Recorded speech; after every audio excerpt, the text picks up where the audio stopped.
True. Nervous. Very, very dreadfully nervous.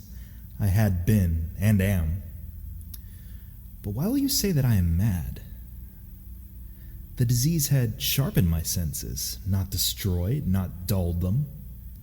Above all was the sense of hearing acute. I heard all things in the heaven and in the earth. I heard many things in hell. How then am I mad? Hearken, and observe how healthily, how calmly I can tell you the whole story. It is impossible to say how first the idea entered my brain, but once conceived, it haunted me day and night. Object there was none. Passion there was none. I loved the old man. He had never wronged me. He had never given me insult. For his gold I had no desire. I think it was his eye. Yes, it was this. He had the eye of a vulture, a pale blue eye with a film over it. Whenever it fell upon me, my blood ran cold, and so, by degrees, very gradually, I made up my mind to take the life of the old man, and thus rid myself of the eye forever. Now, this is the point. You fancy me mad. Madmen know nothing. But you should have seen me. You should have seen how wisely I proceeded. With what caution, with what foresight, with what dissimulation I went to work. I was never kinder to the old man than during the whole week before I killed him. And every night, about midnight, I turned the latch of his door and opened it, oh so gently. And then, when I had made an opening sufficient for my head, I put in a dark lantern, all closed, that no light shone out. And then I thrust in my head. You would have laughed to see how cunningly I thrust it in.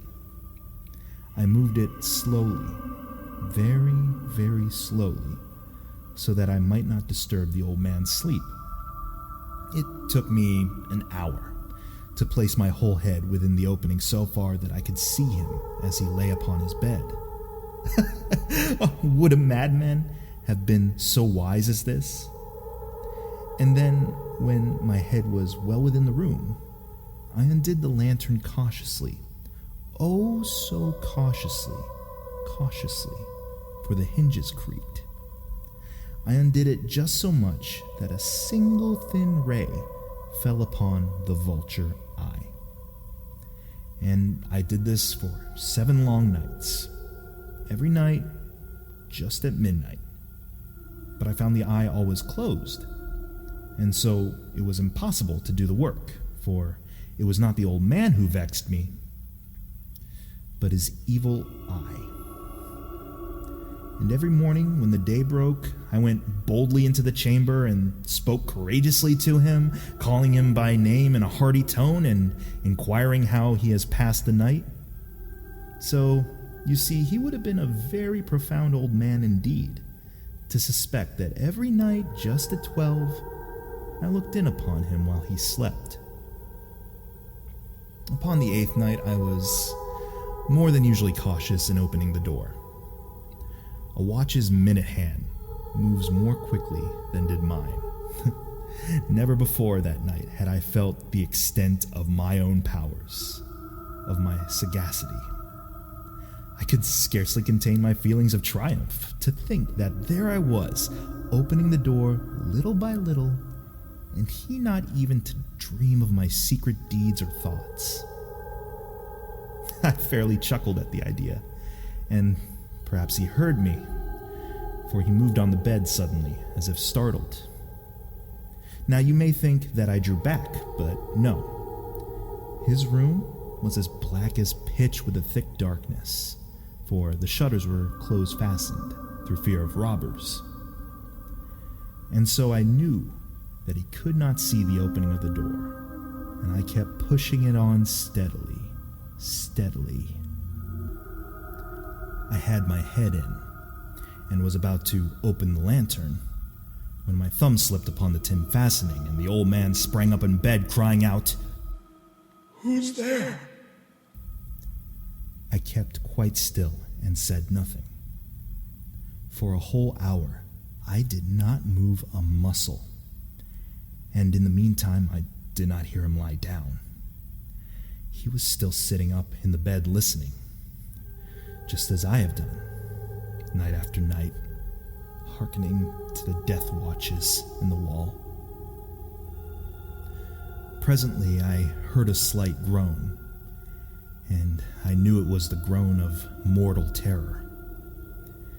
It was not a groan of pain or of grief. Oh no, it was the low, stifled sound that arises from the bottom of the soul when overcharged with awe.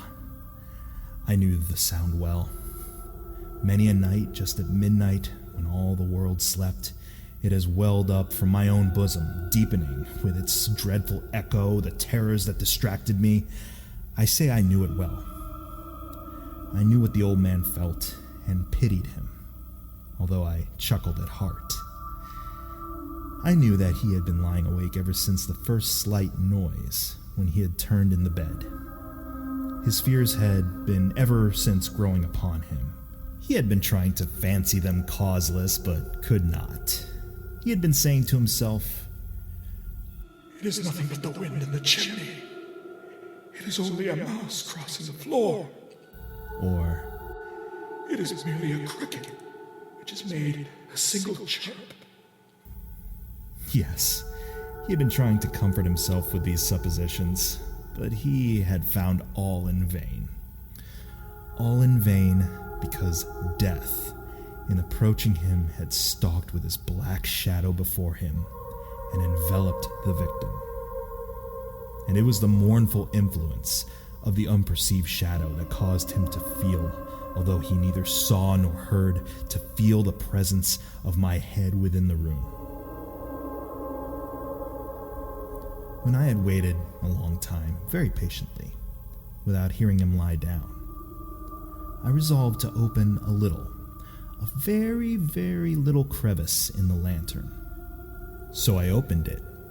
You cannot imagine how stealthily, until at length a simple dim ray, like the thread of the spider, shot from out the crevice and fell full upon the vulture eye.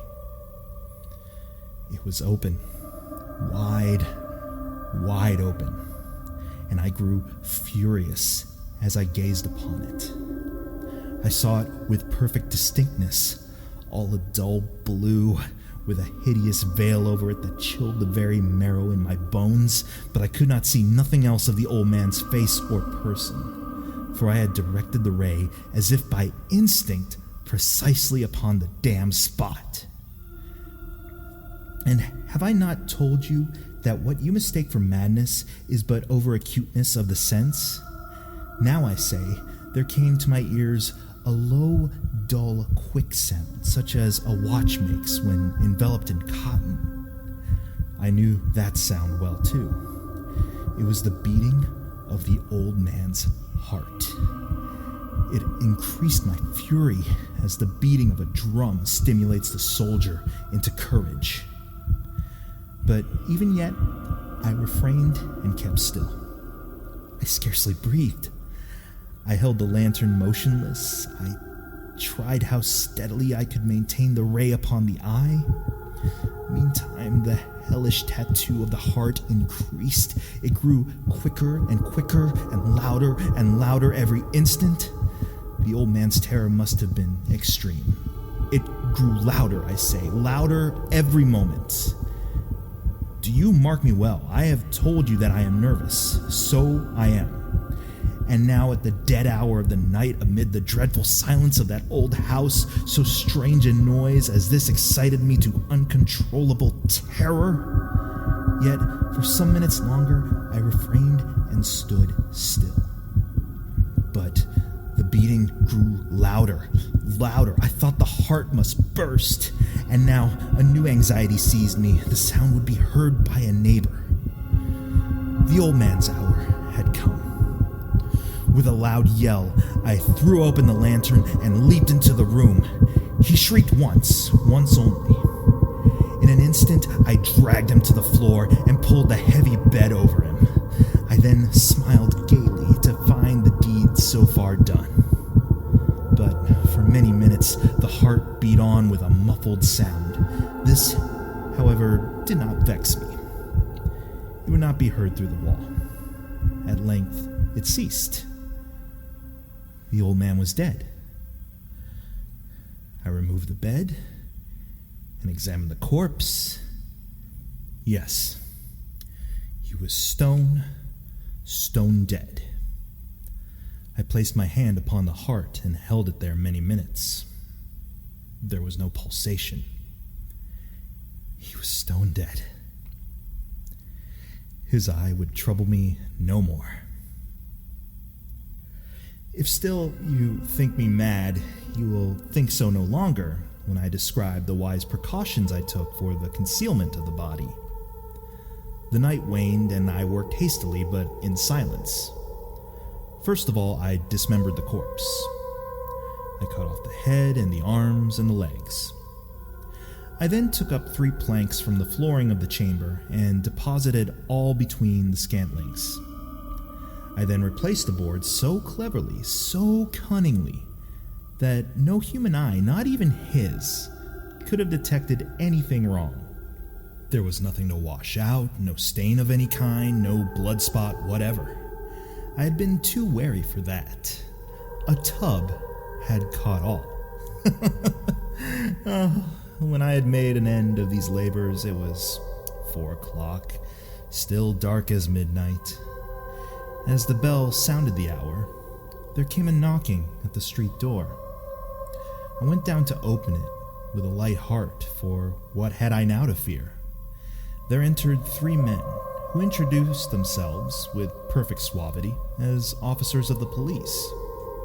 A shriek had been heard by a neighbor during the night, suspicion of foul play had been aroused, information had been lodged at the police office, and they, the officers, had been deputed to search the premises. I smiled, for what had I to fear? I bade the gentleman welcome. The shriek, I said, was my own in a dream. The old man, I mentioned, was absent in the country.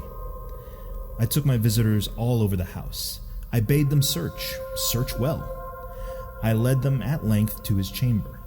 I showed them his treasures, secure, undisturbed. In the enthusiasm of my confidence, I brought chairs into the room and desired them here to rest from their fatigues, while I myself, in the wild audacity of my perfect triumph, placed my own seat upon the very spot beneath which reposed the corpse of the victim. The officers were satisfied.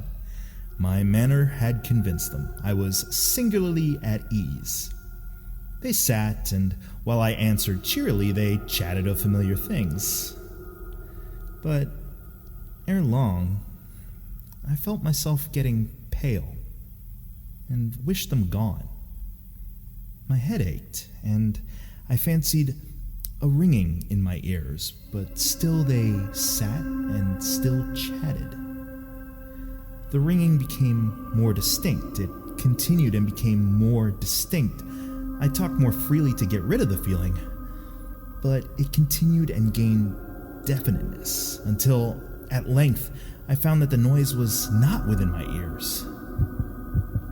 No doubt I now grew very pale, but I talked more fluently and with a heightened voice, yet the sound increased, and what could I do?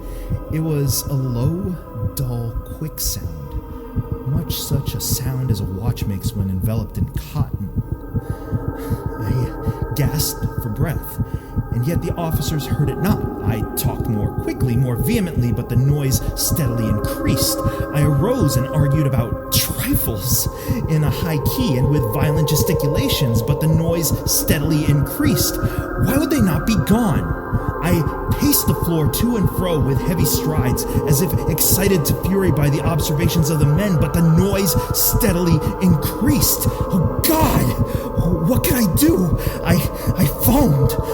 I raved. I swore. I swung the chair upon which I'd been sitting and grated it upon the boards, but the noise arose over all and continually increased. It grew louder, louder, louder, and still the men chatted pleasantly and smiled. Was it possible they heard not? Almighty God, no, they heard. They suspected. They knew. They were making a mockery of my horror. This I thought, and this I think, but anything was better than this agony. Anything was more tolerable than this derision. I could bear these hypocritical smiles no longer. I felt I must scream or die, and now again, hark, louder, louder, louder, louder. Villains! I shrieked, dissemble no more. I admit the deed. Tear up the planks. Here. It is the beating of his hideous